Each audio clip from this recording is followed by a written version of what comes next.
Yo, what's up, guys? Back in with preparing for war, day 10, or whatever day it is. Let's go and refresh your memory to countries. And here we go. It's not even loading. Andorra. Go. Latvia. Lithuania, Latvia. Romania. Kosovo. Lithuania. Croatia. Moldova. Finland. Malta. Bosnia and Herzegovina. United Kingdom. Vatican City State. Slovenia. Montenegro. Monaco. Iceland. Estonia. Switzerland. Liechtenstein. Sweden. North Macedonia. Italy. Cyprus. Russia. Albania. Germany. San Marino. Spain. Bulgaria. Slovakia. France. Portugal. Ukraine. Serbia. Belgium. Belarus. Hungary. Norway. Greece. Austria. Netherlands. Denmark. Ireland. Poland. Luxembourg. Czech Republic. Yeah. It gets easy and easier. You can just I don't know. My memory's going super easy. Honduras. And this is not loading as well. United States. Panama. Panama Canal. Dominican Republic. Nicaragua. Costa Rica. Cuba. El Salvador. Mexico. Canada. Guatemala. Honduras. Belize. Jamaica. Haiti.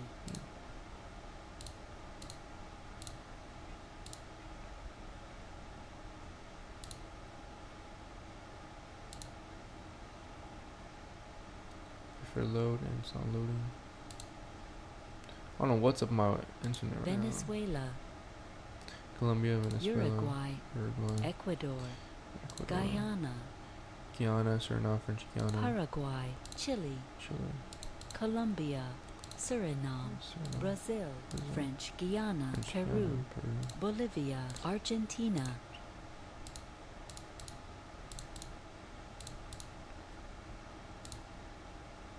Tanzania.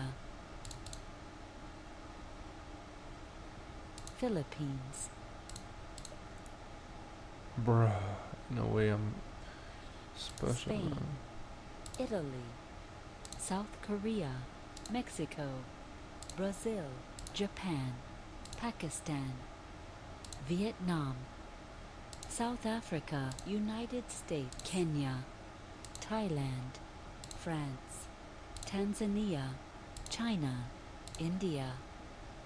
Iran. Germany. Indonesia. Democratic Republic Turkey. Of the Congo. Egypt. Bangladesh. Nigeria. United Kingdom. Colombia. Russia. Myanmar. Ethiopia. Indonesia. Pakistan. Iran, Pakistan, Turkey. Egypt. France. South Korea. Kenya. Nigeria. Myanmar. Russia. Italy. Germany. Iran. India. China. Democratic Republic Vietnam. Of the Congo. United Kingdom. South Africa. Philippines. Colombia. Thailand. Lady Boys. Tanzania. Bangladesh. China. Spain. United States. Brazil. Mexico. Japan. Turkey. Ethiopia.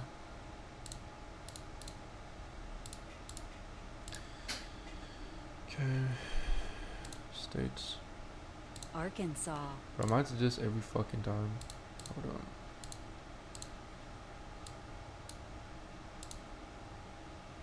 Rhode Island. Delaware. Vermont. West Virginia. Louisiana. Vermont. Ohio. Ohio. Ohio. Iowa, Ohio. North Dakota, Nevada, Montana, Montana. Maine, Tennessee, Colorado, Iowa, New Jersey, Arkansas, Virginia, Minnesota, Wyoming, Maryland, Oklahoma, Connecticut, Alaska, Idaho, Texas, Michigan, Hawaii, Indiana, Illinois, Pennsylvania, Missouri, Missouri. Massachusetts, Massachusetts. California, South Dakota, Nebraska, Kansas, Nebraska. New York, Georgia, Arizona, New Mexico. Utah, New Mexico, New Hampshire, South Carolina, Kansas, Alabama, Kentucky, Wisconsin, Kentucky Fried Chicken. North Carolina, Mississippi, Mississippi. Oregon, Oregon Trail. Florida, Florida. Washington, Easy. Alright. Oceania. Samoa, Samoa. Vanuatu, Vanuatu. Precious. Kiribati, Australia, Fiji, Fiji. Marshall Islands, Marshall. Solomon Islands, Nauru, Nauru. Nauru. Papua New Guinea, Tonga, Tonga. New Zealand, Tuvalu, Micronesia, Papua New Guinea, Tuvalu, Tuvalu. Nauru, Nauru. Palau, Marshall Islands, Samoa, Tonga, Fiji, Australia, Micronesia, New Zealand, Vanuatu, Solomon Islands, Kiribati,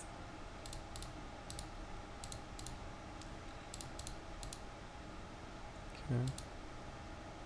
Malaysia, Malaysia. Kazakhstan, Bangladesh, China, Sri Lanka, Israel, Iraq, Iraq. Thailand, India, Tajikistan, Tajikistan. Tajikistan. Jordan, Syria. Jordan. Brunei, Brunei. Bahrain. Brunei. Lebanon, Pakistan, Pakistan. Iran. Pakistan. Turkey. Japan, Saudi Arabia, Taiwan, Georgia, South Korea, Yemen, Singapore, Myanmar, Myanmar. Turkey, Afghanistan, East Timor, Azerbaijan, Azerbaijan. Oman, Oman. Indonesia, Bhutan, Bhutan. North Korea, Russia, Bahrain, Syria, Uzbekistan, Turkmenistan. Uzbekistan. Vietnam, Qatar, Qatar. Nepal, Turkmenistan, Turkmenistan. United Arab Emirates, UAE. United Arab Emirates. Cambodia, Cambodia. Philippines, Kyrgyzstan, Armenia, Maldives, Maldives. Iran, Iran. Kuwait, Laos, Mongolia. It's so nice to like be able to do all this and know the countries of the world, even though I should have learned them in fucking school. Somalia, Botswana, Botswana. Eswatini, Eswatini. Chad, Mauritius, Central African Republic, Niger, Zambia, Mozambique. Zimbabwe. Zambia. Burundi, Burundi. Ethiopia, Ethiopia. Kenya. Tanzania. Gabon, Gabon, Kenya, Kenya. Ivory Coast, Comoros, Comoros. Mozambique, Mozambique. Zimbabwe. Namibia, Namibia. Nigeria, Nigeria. Sudan, Sudan. South Sudan. Equatorial Guinea, Equatorial Guinea. Algeria, Algeria, Malawi, Malawi. Malawi. Mauritania. Bro, Malawi. Bro, Malawi's this Guinea. one. Fucking retard, bro. Democratic Republic of the Congo, Tunisia, So, Benin, Burkina Faso, Ghana, Mauritania, Sierra Leone, Eritrea, Djibouti, Tanzania, Madagascar, Sao Tome and Lesotho, Seychelles, Libya, Cameroon, Egypt, Zimbabwe, South Sudan, Gambia, Rwanda, Angola, Republic of the Congo, Cape Verde, Mali, South Africa, Liberia, Guinea-Bissau, Senegal, Togo, Morocco, Uganda, Western Sahara, Togo, I misclicked that shit. Let's try again. Mali, Mali. Alright. Mali. Tunisia, This is Central Mauritania, African I believe. Republic, Central Africa. Mauritania, Mauritania. Burundi, Burundi. Seychelles, Botswana, Lesotho, Lesotho, Ghana, Ghana.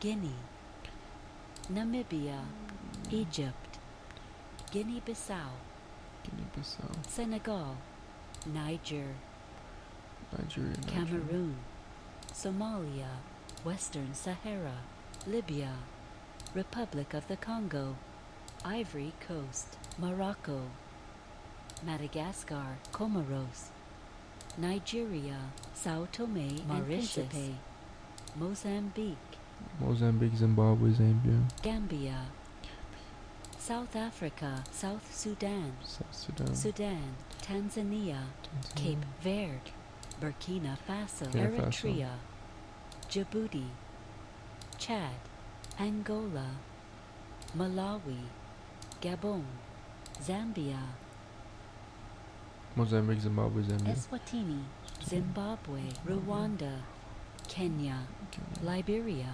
Liberia. Algeria, Ethiopia, Sierra Leone, Uganda, Togo, Democratic Republic of the Congo, Benin, Equatorial Guinea. That's it. Honestly, this goes by so quick, I forget. And I even spent so long learning all these. Alright. So on to the 9th episode, Silk Road Ancient Trade.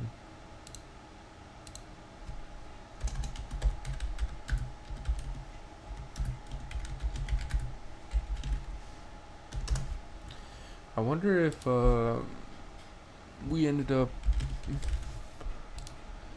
going to that 4 hour I wanted us to, or did we make it SMT in a higher time frame? Oh no, that's it. Yeah, SMT in a higher time frame and just continue lower.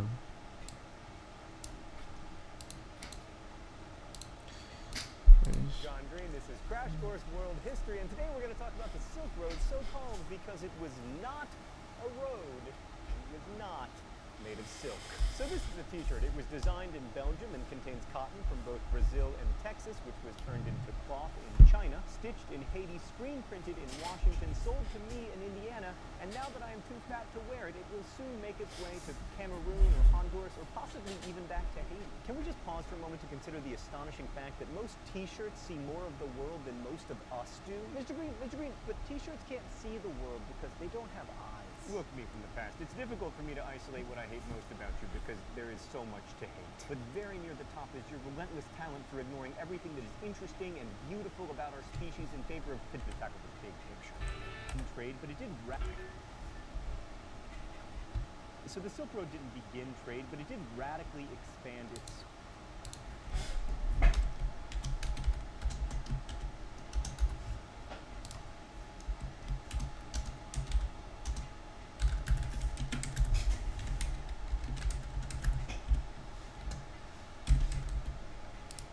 scope, and the connections that were formed by mostly unknown merchants arguably changed the world more than any political or religious.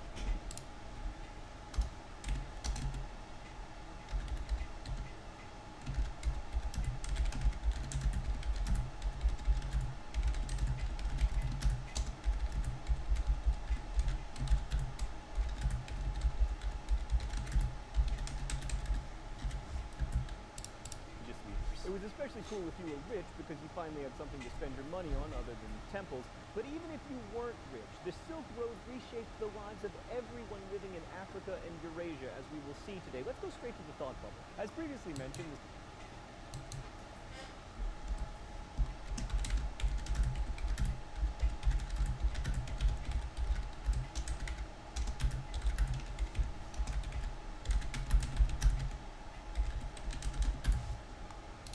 the Silk Road was not a road. It's not like archaeologists working in Uzbekistan have uncovered a bunch of yield signs and baby on board stickers. It was an overland route where merchants carried goods for trade.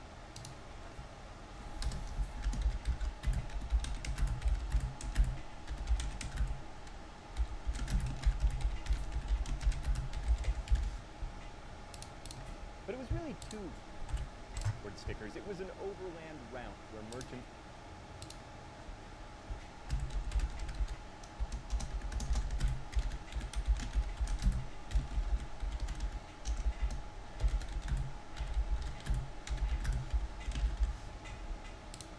carried goods for trade.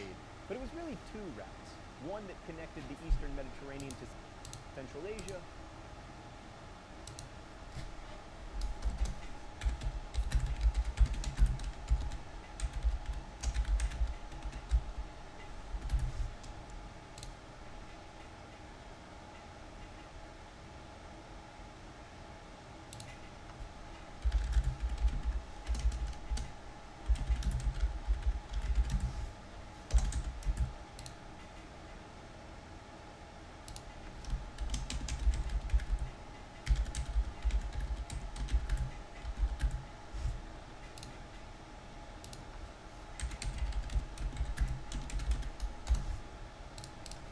and one that went from Central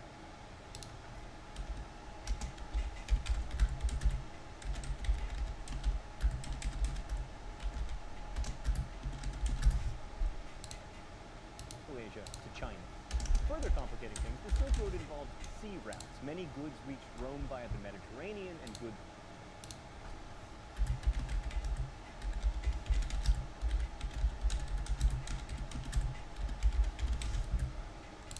from Central Asia found their way across the Pacific to Japan and even Java.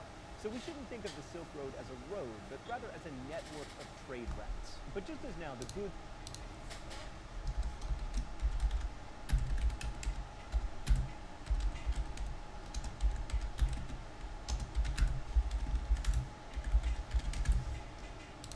traveled more than the people who traded them. Very few traders traversed the entire Silk Road. Instead, they'd move back and forth between towns, selling to traders who take the goods further toward their destination, with everybody marking up prices along the way. So what'd they trade? Well, silk, for starters. For millennia, silk was only produced in China. It is spun from the cocoons of mulberry tree-eating worms, and the process of silk making, as well as the texture cocoons of worms. For millennia, silk was only produced in China. It is spun from the cocoons of mulberry tree-eating worms, and the process of silk making, as well as the techniques for raising the worms, were closely guarded secrets since the lion's share of China's wealth came from silk production.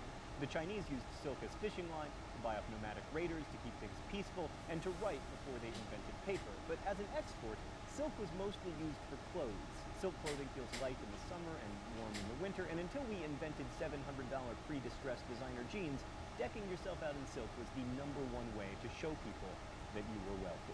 Thanks, Thought Bubble. But the Silk Road wasn't all about silk. The Mediterranean exported such cliché goods as olives, olive oil, wine, and mustachioed plumbers. China also exported raw materials like jade, silver, and iron. India exported fine cotton textiles, ivory that are rich raw materials, olives, olive oil, wine.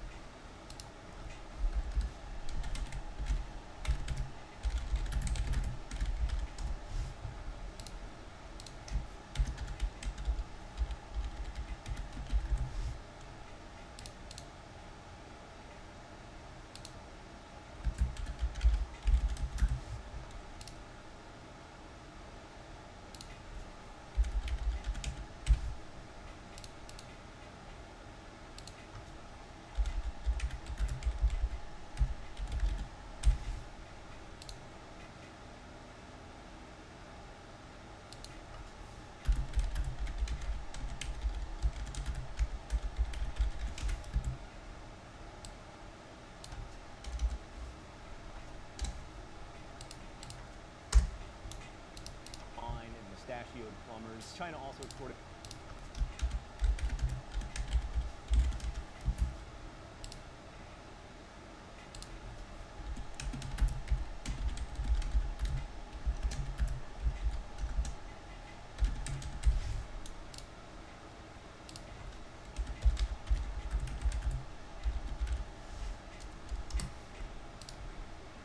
raw materials like jade, silver, and iron. India exported fine cotton textiles. Ivory that originated in East Africa made its way. Silver and iron. India exported fine cotton textiles. Ivory that originated.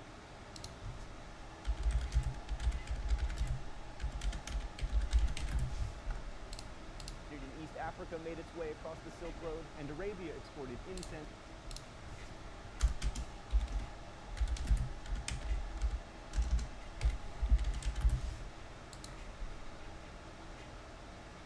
And spices.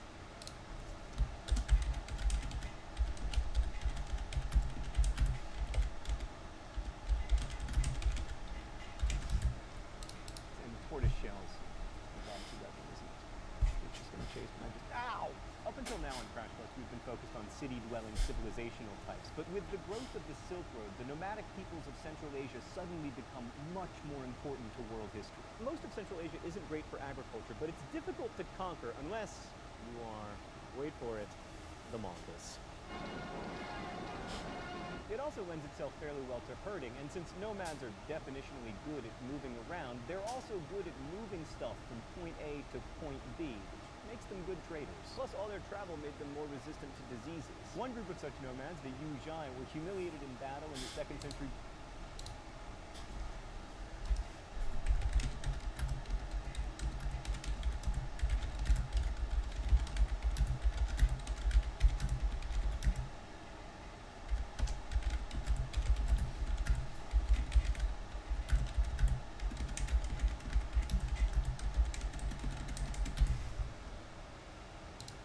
BCE by their bitter rivals, the Xiongnu, who turned the Yuzhai's king's skull into a drinking cup, in fact. And in the wake of that, the Yuzhai migrated to Bactria and started the Kushan Empire in what is now Afghanistan and Pakistan. Although Silk Road trading began more than a century before the birth of Jesus, it really took off in the 2nd and 3rd centuries CE, and the Kushan Empire became a huge hub for that Silk Road trade. By then, nomads were being eclipsed by professional merchants who traveled the Silk Roads, often making huge profits. But those cities that had been founded by nomadic peoples became hugely important. They continued to grow because most of the trade on the Silk Road was by caravan, and those caravans had to stop frequently, for like food and water and prostitutes. These towns became fantastically wealthy. One, Palmyra, was particularly important because all of the incense and silk that traveled to Rome had to go through Palmyra. Silk was so popular among the Roman elite that the Roman Senate repeatedly tried to ban it, complaining about trade imbalances caused by the silk trade and also that silk was inadequately modest. To quote Seneca the Younger, I see clothes of silk if materials that do not hide the body nor even one's decency can be called clothes. He also said of the woman who wears silk, her husband has no more acquaintance than any outsider or foreigner with his wife's body. And yet, all attempts to ban silk failed, which speaks to how much, even in the ancient world, wealth shaped governments. And with trade, there was a way of becoming wealthy without being a king or a lord who takes part of what your citizens produce. The merchant class that grew along with the Silk Road came to have a lot of political clout, and in some ways that began the tension that we still see today between wealth and politics, whether it's, corporations making large donations or Vladimir Putin periodically jailing billionaires. Mr. Putin, I just want to say for the record that I did not mean that in any way. I'll stand with that joke. This is your brain when you're struggling to focus. And this is your brain when you're in the zone. But getting in the zone. Oh, it's time to be...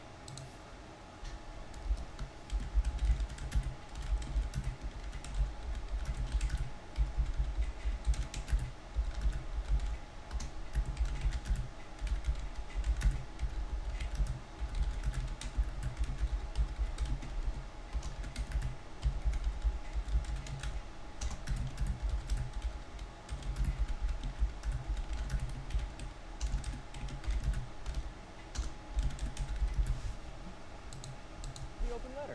So the pops in our show and as people could afford silk, yes, for change the law, which is young people. Speaking of billionaires, the goods that traveled on the Silk Road really only changed the lives of rich people. Did the Silk Road affect the rest of us? Yes, for three reasons. First, wider economic impact. Relatively few people could afford silk, but a lot of people devoted their lives to making that silk. And as the market for silk grew, more and more people chose to go into silk production rather than doing something else with their lives. Second, the Silk Road didn't just trade luxury goods. In fact, arguably the most important thing traded along the Silk Road? Ideas. For example, the Silk Road was the primary route for the spread of Buddhism. When we last saw the Buddha's Eightfold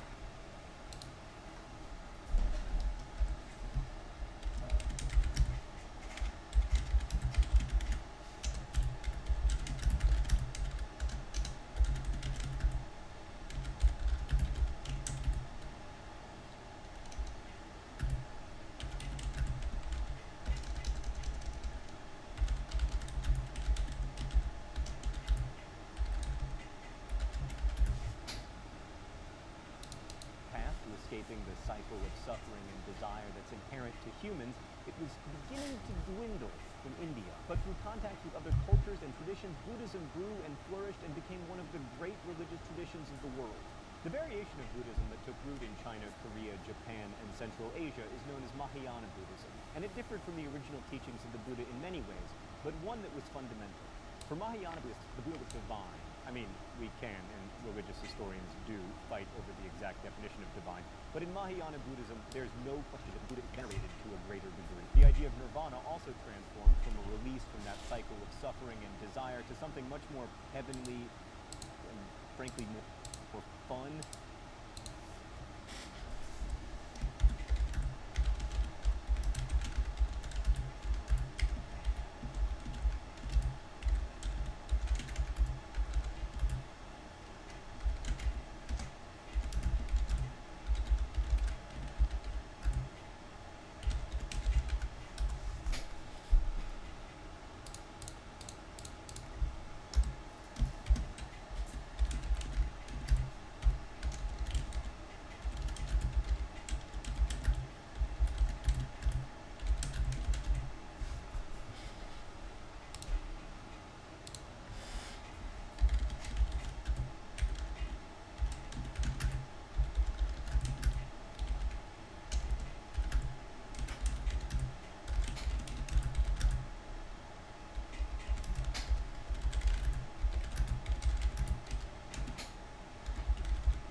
And in some versions of Mahayana Buddhism,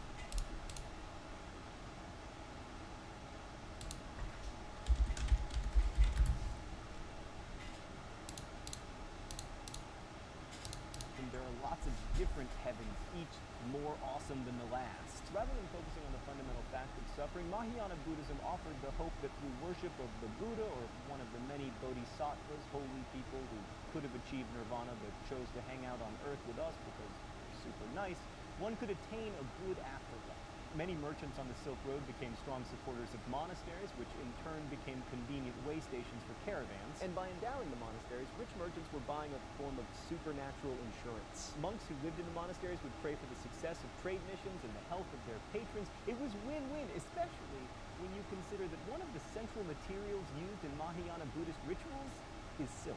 And a third reason the Silk Road changed all our lives: worldwide interconnectedness of populations led to the spread of disease. Measles and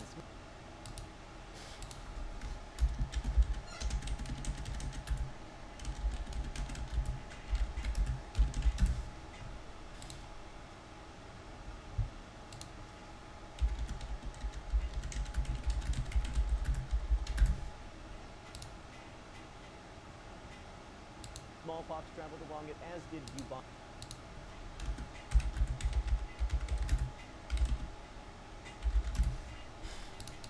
plague, which came from the east to the west in 534, 750.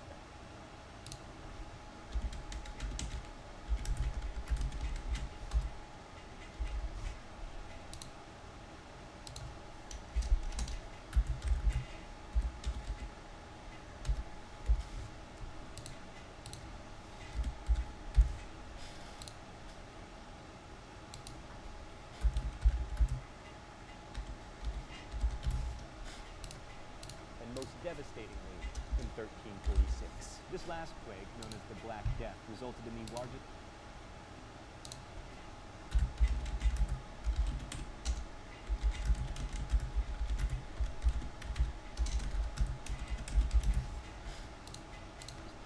decimation in human history, with nearly half of Europeans dying.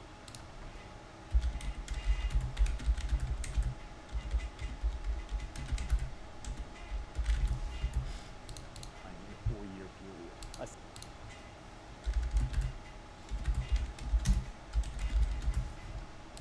sizable majority of people living in Italy died, as did 2/3 of Londoners.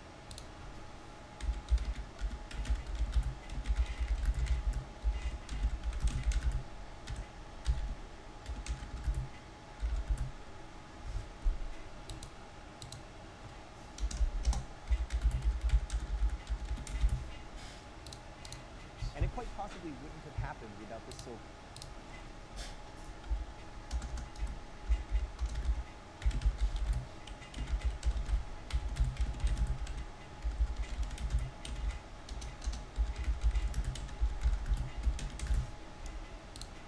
Road. If you were living in London in the 14th century, you probably didn't blame the Silk Road trade for your community's devastation. But it played a role. If you look at it that way, the interconnectedness fostered by the Silk Road affected way more people than just those rich enough to buy silk, just as today's globalization offers both promise and threat to each of us. Next week, we'll talk about Julius Caesar and in what situation, if any, it's okay to stab your friend in the gut. Until then, thanks for watching. Crash Course is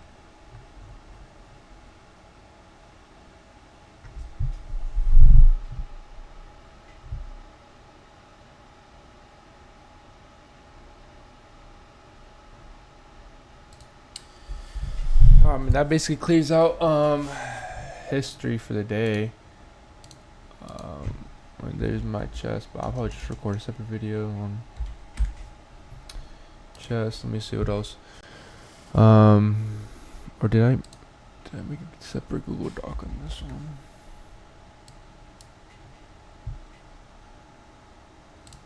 Yeah, how to spend my time meaningfully. So,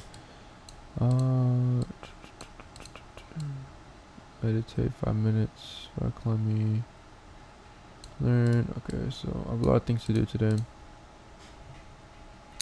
Yeah, so this is preparing for war. Honestly, we could also freshen up on the recent news. Let's say I don't know, my head's been all over the place with the news, kind of fucking me up, like making me schizo. But, you know, let's see what happens.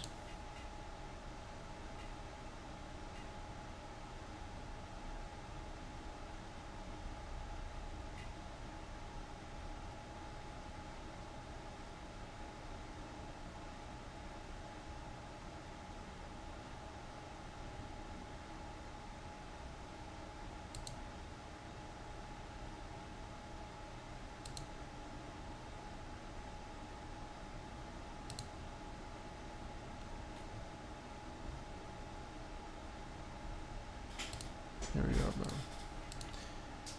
Oh, fuck that shit. Like, I don't know. I'm hoping at learning words so we can know what's going on, but I don't know. Yeah, I mean, well, yes, we are gonna learn it because that's the whole point. That's the whole point, so we know what's going on. Oh my god, bro, what the fuck? Bro, can this shit stop popping fucking up?